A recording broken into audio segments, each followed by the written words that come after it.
राहत ये दिल पाए, वो मस्कन है खिलाफत का, जहाँ राहत ये दिल पाए. Assalamu alaikum and welcome to This Week with Huzur.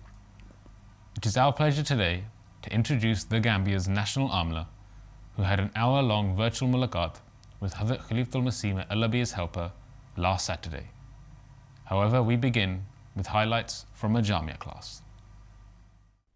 Hazrat Khalifatul Masih V, may Allah be his helper, spent over an hour presiding over a virtual Jamia class held in Bangladesh on Saturday.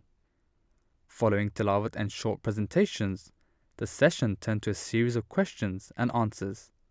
खाकसर का सवाल ये है कि जब आप मुख्तलिफ मुल्क के वज़ीर आज़म से मिलते हैं या पार्लियामेंट से खिताब करते हैं तो कौन सी दुआएं करते हैं?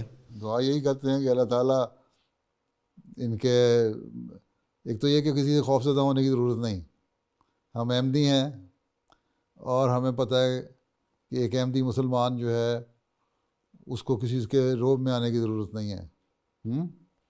और अल्लाह ताला ने हज़रत मसीह मौऊद अलैहिस्सलाम को भी फरमाया था कि नुसरत बिर रोब, कि तुझे मदद दी गई है रोब के साथ, इसलिए हमारा रोब दोनों दुनिया पे कायम है, हमें किसी के रोब में आने की ज़रूरत नहीं है। बाकी अल्लाह ताला से दुआ मांगते हैं कि अल्लाह ताला मदद करे, सीना खोले हैं, और बाकी आम दुआएं अल्लाह का साथ पढ़ के और अल्लाह का नाम ले के खिताब कर लेते हैं, बस कोई खौफज़दा होने की ज़रूरत ही नहीं किसी चीज़ से।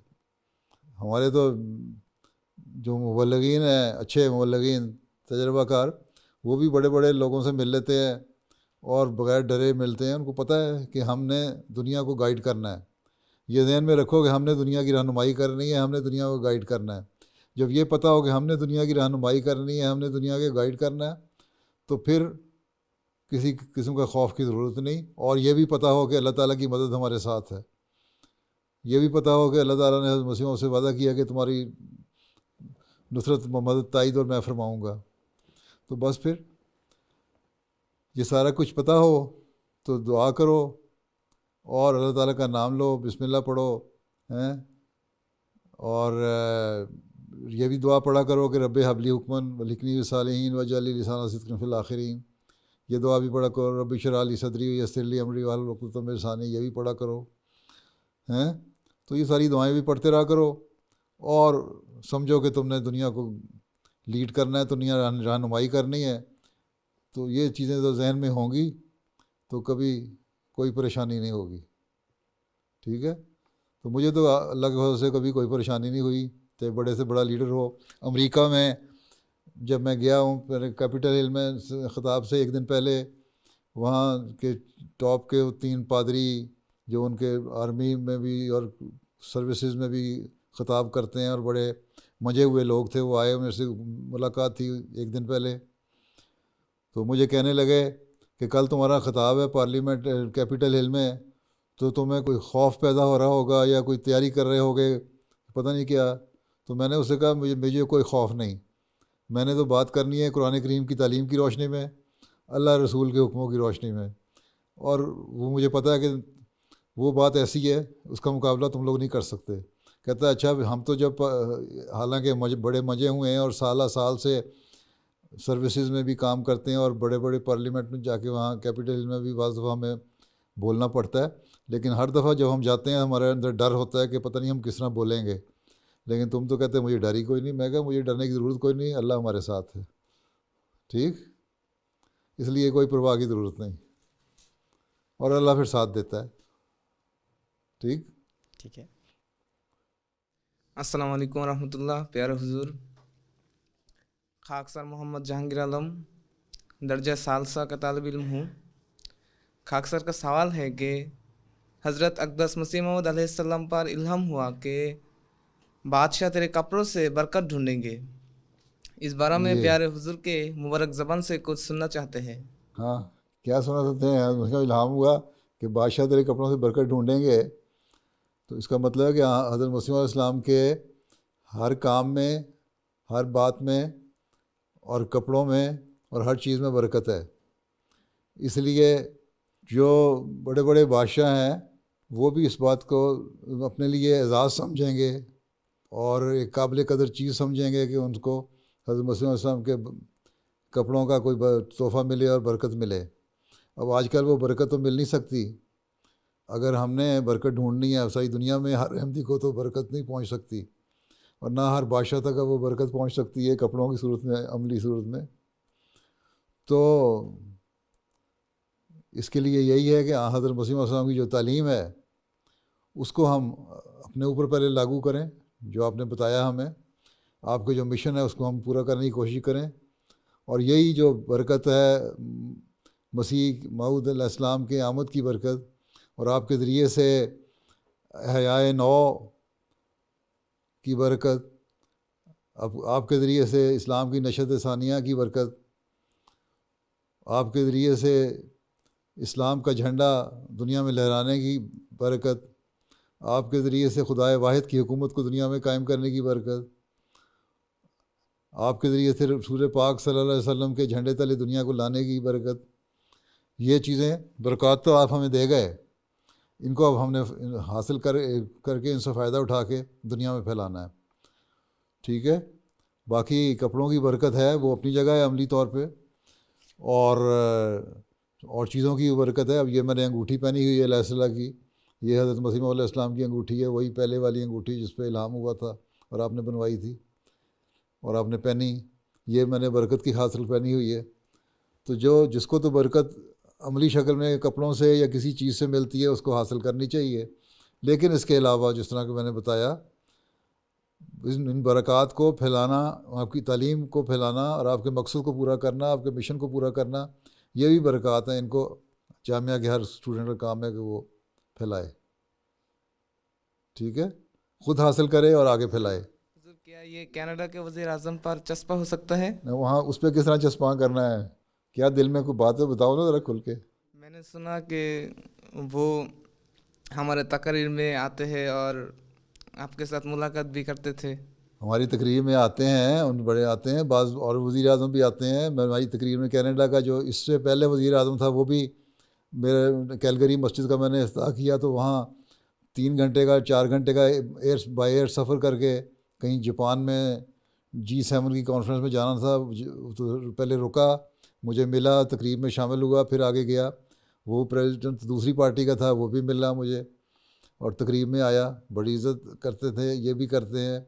यहाँ का भी UK का डिप्टी प्राइम मिनिस्टर जो था वो भी मुझे मिला, अब जो प्राइम मिनिस्टर है ये भी पहले मिल चुका है। तो लोग तो बड़े बड़े हैं, मिलते हैं, तकरीब में आते हैं, और मुल्कों के बाज़ों के प्राइम मिनिस्टर और सदर मिलते हैं तो बड़ी इज़्ज़त करते हैं। तो हर एक पे चश्मा उस वक़्त हो जब वो अहमदी हो जाएं, ठीक है, बाकी यूँ ही तो नहीं, मिलने से तो चश्मा नहीं हो जाती हर बात। हाँ, ये उनका बड़ापन है कि वो मिलते हैं और मोहब्बत का इजहार करते हैं और जमात की कामों को सराहते हैं और शामिल होते हैं। कुछ उनके पॉलिटिकल वो होते हैं इंटरेस्ट, कुछ वो दिली जज्बा और जोश भी होता है, दोस्ती का हक़ भी अदा करते हैं। तो और दुनिया के मुल्क भी तो हैं, अफ्रीका के बहुत सारे मुल्कों के सदरान हैं, बहुत इखलास से मिलते हैं तो बल्कि बाद वो फ़ोन पे बात भी कर लेते हैं मेरे से।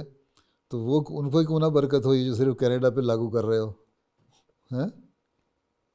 ठीक है, चलो बैठो, सिर्फ बड़े आदमियों से मरूब ना आया करो, छोटे आदमियों का भी ख्याल रखा करो। जज़ाकुमुल्लाह हुज़ूर। ठीक, अस्सलाम वालेकुम। अस्सलाम वालेकुम। वालेकुम सलाम। प्यारे आका, खाकसर का नाम मोहम्मद एहसन आसिफ, मैं दर्जा सालिसा का तालिब इल्म हूँ। हुजूर, मेरा सवाल ये है कि मुआशरे में उमूमन 2 किस्म के लोग होते हैं। अव्वल, जिनको मज़हब से कोई दिलचस्पी नहीं, दोम जिनको दिलचस्पी तो है लेकिन वो मज़हबी शिद्दत पसंद है। हुजूर, हम इन लोगों को कैसे तब्लीग कर सकते हैं? मज़हब से जिनको दिलचस्पी नहीं, वो मादियत परस्त हो चुके। आजकल दुनिया में बड़ी तादाद जो है उसको मज़हब से दिलचस्पी नहीं रही, और उसमें से भी एक दुनिया के जो यूरोपियन ममालिक हैं या दूसरे मज़हब के लोग हैं, मुसलमानों में इजहार कम है लेकिन अमलन उनका भी यही हाल है। लेकिन दूसरे लोग जो हैं, दूसरे मज़हब के लोग, वो इजहार भी कर देते हैं कि वो खुदा ताला को नहीं मानते, इसलिए दहरियत ज़्यादा फैल रही है। दहरियों की तादाद बढ़ रही है दुनिया में। दूसरे रह गए मुसलमान, वो लोग जो अपने आप को मजहबी कहलाते हैं, या ईसाई वो लोग जो अपने आप को मजहबी कहलाते हैं लेकिन मज़हब से दिलचस्पी नहीं है, क्योंकि मजहबी तालीम से दिलचस्पी नहीं है, वो और मादियत में डूबे हुए हैं और दुनियादारी ने उन पर गालिब आ गई है। और यही आखिरी ज़माने की हालात का नक्शा खींचा था हज़रत सल्लल्लाहु अलैहि वसल्लम ने। और इसी आखिरी ज़माने की हालात को नक्शा जब खींचा था तो उसमें उस वक्त मसीह मऊद ने आना था, और इन्हीं लोगों के लिए सूरह जुमा में आयात नाज़िल हुई थी और यहूदियों की मिसाल दे के कहा गया था कि वो देखो तुम लोग वैसे ना हो जाना। और आखिरी जो 3 आयात हैं सूरह जुमा की, आखिरी रकू की जो 3 आयात हैं, उसमें यही बनाया कि छोड़ देते हैं, दुनियादारी में पड़े हुए हैं और नमाज़ें और इबादतें छोड़ के बैठे हुए हैं।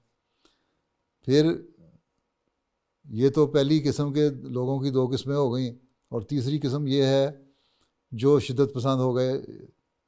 अब शिद्दत पसंदी भी जो थी हज़रत मसीह मौऊद अलैहिस्सलाम की आमद से पहले, तो मुसलमान इस्लाम को भूल चुके थे, इसीलिए ईसाइयों ने यहाँ आके पाकिस्तान की जो सब कॉन्टिनेंट है, बांग्लादेश, हिंदुस्तान और पाकिस्तान, इसमें तबलीग की और 30 लाख मुसलमानों को ईसाई बना लिया। बड़े बड़े पादरी मुसलमान मौलवी जो थे वो ईसाई हो गए, क्योंकि इस्लामी तालीम नहीं थी। हज़रत मसीह मौऊद अलैहिस्सलाम ने आके उनको थोड़ा सा उभारा। अब हज़रत मसीह मौऊद की मुखालफत में जब ये उठे तो फिर इन्होंने एक लहर इस्लाम के हक़ में तो पैदा कर ली अपने अंदर एक तबके में, लेकिन साथ ही शिद्दत पसंदी भी पैदा कर ली। हज़रत मसीह मौऊद अलैहिस्सलाम यही फरमाते हैं कि इन लोगों के जो मौलवी जो मुखालफिन हैं, इनमें भी इस्लाम मेरी मुखालफत की वजह से आया है, इनमें पहले कोई नहीं था, इस्लाम भूल चुके थे ये। अब इन शिद्दत पसंदों को हमें बताना है कि इस्लाम की असल खूबसूरत तालीम क्या है, और यही हज़रत मसीह मौऊद अलैहिस्सलाम ने फरमाया कि यही चीज़ें हमें सारों को बतानी चाहिए कि, और यही मकसद 2 हैं मेरी आमद और बेसत के मकसद, कि एक ये है कि बंदे को खुदा के करीब लाना, उसको इबादत करने वाला और अल्लाह ताला के हक़ अदा करने वाला बनाना। ये उन लोगों के लिए भी है जो दहरियत की तरफ मायल हैं, और उन लोगों के लिए भी जो है दुनिया परस्ती की तरफ चले गए लेकिन अपने आप को मजहबी कहते हैं। और तीसरे, बंदे को बंदे के हकूक़ अदा करने वाला बनाना, ये उन लोगों के लिए भी है। ये तीनों कैटेगरीज़ के लिए है। दहरियत वालों को भी बताना कि खुदा ताला के हकूक़ क्या हैं, बंदों के हकूक़ क्या हैं। जो मज़हब को मानने वाले हैं लेकिन अमल नहीं करते, उनको भी बताना कि अल्लाह ताला की इबादत के बाद दूसरा फ़र्ज़ एक दूसरे के हक़ अदा करना, ये अल्लाह ताला का हुक्म है। कुरान करीम इससे भरा पड़ा है, इस तालीम से। तीसरे, वो लोग जो शिद्दत पसंद है, उनको बताना कि शिद्दत पसंदी इस्लाम की तालीम नहीं है। हज़रत सल्लल्लाहु अलैहि वसल्लम की ज़िंदगी तो लोगों पे एहसान करते हुए गुजर गई सारी। हज़रत सल्लल्लाहु अलैहि वसल्लम को तो कुरान करीम ने अल्लाह ताला ने रहमतुल लिल आलमीन फरमाया। जब रहमतुल लिल आलमीन है तो तुम लोग तो लोगों के लिए ज़हमत बन रहे हो। कोई एक वाक़या बयान कर दो जहाँ हज़रत सल्लल्लाहु अलैहि वसल्लम ने ख़ुद इनिशिएटिव लेके लोगों पे कोई जंगें ठोसी हों, कहीं भी नहीं आया। कुरान करीम में जहाँ जंग का हुक्म आया, पहली दफ़ा जंग करने का, सूरह हज में, वहाँ 40वीं 41वीं आयत है, वहाँ यही हुक्म आया कि देखो तुम्हें इसलिए इज़्न दिया जाता है, तुम्हें इसलिए इजाज़त दी जाती है कि ये लोग अब हाथ से बढ़ गए हैं, और अगर ये लोग और इनके हाथों को रोकना ज़रूरी है, बाज़ों को बाज़ के ज़रिए हम रोकते हैं। अगर इनको इसी तरह जारी रहे ये, तो फिर ना कोई चर्च बाकी रहेगा, ना कोई यहूदियों का सिनेगॉग बाकी रहेगा, ना कोई टेंपल बाकी रहेगा, ना कोई मस्जिद बाकी रहेगी, हैं। तो अल्लाह ताला ने तो कुरान करीम में ये हुक्म जब जंग का दिया तो मज़हब की हिफाजत के लिए दिया। शिद्दत पसंदों को कि तुमने कहाँ से ये तालीम ले ली। अल्लाह ताला तो कहता है कि मज़हब की हिफाजत करो, दूसरे मज़हबों की भी हिफाजत करो, क्योंकि अल्लाह ताला ने तो वाज़े फरमा दिया कि फिर तो जो मज़हब के मुखालिफ कौम लोग जो हैं और मज़हब को ख़त्म करना चाहते हैं और तुम पे हमला करते हैं, तब इनसे जंग करो। ये नहीं है कि तुम अपने इंटरेस्ट के लिए यहूदियों पे हमला कर दो या ईसाइयों पे हमला कर दो या बुद्धिस्ट पे हमला कर दो या हिंदुओं पे हमला कर दो और उनको मारना शुरू कर दो बिला वजह। ये शिद्दत पसंदी जो है, इस्लाम इसके मुखालफत करता है और इसकी तालीम नहीं देता। हज़रत सल्लल्लाहु अलैहि वसल्लम की हमें ज़िंदगी इस पर गवाह है कि आपने कोई ऐसी बात नहीं की और हमेशा लोगों को माफ़ फरमाया। और आपकी माफ़ी का ही हम नज़ारा देखते हैं फ़तह मक्का के बाद भी। ला तसरीबा अलैकुमुल यौम कहा उन लोगों को कहा जिन्होंने बेशुमार जुल्म किए थे, हैं? तो हमें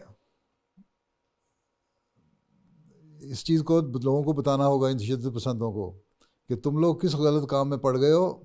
हज़रत सल्लल्लाहु अलैहि वसल्लम की तो तालीम नहीं थी। बात शिद्दत पसंद नहीं सुनना चाहते, लेकिन इसके लिए एक लंबा वक्फ़ा चाहिए, ताल्लुकात चाहिए, अपने ज़ाती ताल्लुकात इनसे बनाएं, इनके पास बैठें, इनको कायल करें, फिर ये सुनेंगे। तो कुरान करीम सारा इस बारे में बड़ा पड़ा है। हज़रत सल्लल्लाहु अलैहि वसल्लम की सुन्नत, आपका उसवा, आपका उठना बैठना, आपकी ज़िंदगी का हर लम्हा इस बात का गवाह है कि आपने प्यार, अमन, मोहब्बत और शांति की तालीम दी है। ठीक है, ये बातें बतानी होंगी। ठीक। जी हुजूर। The following day, a virtual meeting took place with the Gambia's national Amla.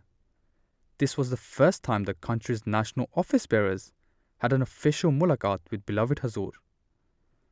The Gambia's representatives were seated within the Baitul Salam Mosque, while beloved Hazur joined them from his office in Islamabad, UK. The meeting began with a silent prayer, following which the various representatives had the chance to introduce themselves and seek guidance for their respective departments. Hazur Anwar, may Allah be his helper, took great interest in the fact some of the Gambia's most successful schools are those belonging to the Ahmadiyya Muslim community. Assalamu alaikum warahmatullahi wabarakatuh. Assalamu warahmatullah. I'm Mamadi Sise, Principal Nusrat Senior Secondary School, Bundung, the Gambia. Achha, how many students do you have? Currently, we have 2,503 students, yes. Achha, mashallah. 2,500, yeah, you are very precise in giving the number, huh? Mashallah. Achha, so what is your result? Do you get promising result? The results this year was very good. We sent 632 candidates. All of them passed very well. Achha, with A grades? Yes, according to our, we have some got A's, and then out of the Gambia, 305 candidates got 9 credits, and 132 came from Nusrat Senior Secondary School only. Achha, mashallah. So now next. Please be seated. You can be seated. Assalamu alaikum Wa alaikum salam. Yes, I am Mr. Ibrahim Abayo, the principal, Masroor Senior Secondary School. Achha, mashallah. And what is your strength, student strength? Alhamdulillah, we are 1,367 students. Achha, mashallah. And what about your result? Yes, I think... is it good like Nusrat School? Yeah, very well, Huzur. As he has mentioned, currently we are, I think, second best school in the Gambia after Nusrat. Achha. And we have registered 347 students, and all of them have passed, and total number of 9 credits are more than 40. So lots of them have got entrance to the university direct. Alhamdulillah. Achha, mashallah. Okay, now next. Assalamu alaikum warahmatullahi wabarakatuh, Sahib. Wa alaikum salam. I am Alhaji Ba, Secretary Talim. Mashallah, Secretary Talim. What program do you have for the students for this year? Yes, we have a series of programs for them. One is counseling. We're trying to counsel them, those in grade 12, grade 11, to advise them to do, particularly in science and mathematics, because we need more students in that area. And also ask your students to go to public service. Yes, that is part of our program. Yes, we are encouraging them to go to public service, to be in the mainstream government offices. Yeah. So in each and every office, from the local district level to the foreign office and president's office, everywhere you should have your own Ahmadis. So in each and every ministry there should be quite a good number of Ahmadi. Inshallah, that's our target. Okay, next. Beloved Hazur also requested statistics on some of the medical services the Ahmadiyya Muslim community is providing in the country. Assalamu alaikum, Pyare Hazur. मेरा नाम doctor Naveed Ahmed. I'm serving as a doctor in charge Ahmadiyya Muslim Hospital, Banjul. Banjul? Acha, mashallah. How many patients do you see every day? Almost 100, 110 per day average. Acha, mashallah. Outpatient? Yes, yes. Acha. Or, Yes. okay, next. Assalamu Assalam. अस्सलाम वालेकुम प्यारे हुजूर, मैं doctor Naseer Ahmad Khan dentist Ahmadiyya Muslim dental surgery Banjul Gambia. Acha, how many extractions do you do every day? Hazur every day is almost 300 to 400 sections a day. Acha, mashallah. Yes. Okay, next. Among the office bearers to introduce themselves were some of the Gambia's respected missionaries. अस्सलाम वालेकुम रहमतुल्लाहि बरकातुहू. प्यारे हुजूर, काका sir का नाम डेम्बाबा है और मुरब्बी सिलसिला जामिया गाना से है. जामिया गाना से पास किया है मुरब्बी सिलसिला 2018 में जी. 2018 में. अच्छा, माशाल्लाह. तो अब आजकल कहाँ मिशनरी लगाया हुआ? हुजूर MTA गम्बिया में खिदमत कर रहा हूँ प्रोग्रामिंग डिपार्टमेंट के साथ. माशाल्लाह, कमाल कर दिया है. अच्छा, और आगे दे दो फिर. दुआ करें. अल्लाह फजल करे. जज़ाकुमुल्लाह. अस्सलाम वालेकुम. Towards the end of the meeting, Amir Sahib gave a virtual tour of selected Jamaat facilities. This is the Ahmadiyya Muslim Centenary Printing Press, started in 1991. So this is the machine. This is the 5-colored machine. Azur, we are requesting your prayers so that we can be able to serve Gambian people, because this press is not only printing Jamaat's literature, books, but also for government and different institutions of the Jamaat. Is serving across the country. So with Azur's indispensable prayers and your guidance, I think we'll further and further so that we can continue to serve humanity. Acha, mashallah. Now, what next? So this is Baitul Salam Mosque premises. Here we have the mosque, we have the press, we have the guest house, we have our missionaries also. This mosque was built in 1990. So, alhamdulillah, Azur, we need more prayers so that this mosque will be full of worshippers, righteous and God-fearing worshippers. MD Hospital Complex, Mission House, Doctor's Residence, MTA Gambia Studio, Amir Sahib's office.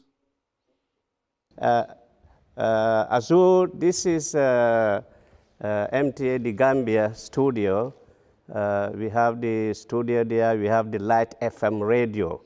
Alhamdulillah, currently, so the MTA is serving more than 60% of the population, because in Greater Banjul area, we have about 65% of the Gambian population living. The Light FM radio also is a very popular radio station. So alhamdulillah is serving the public.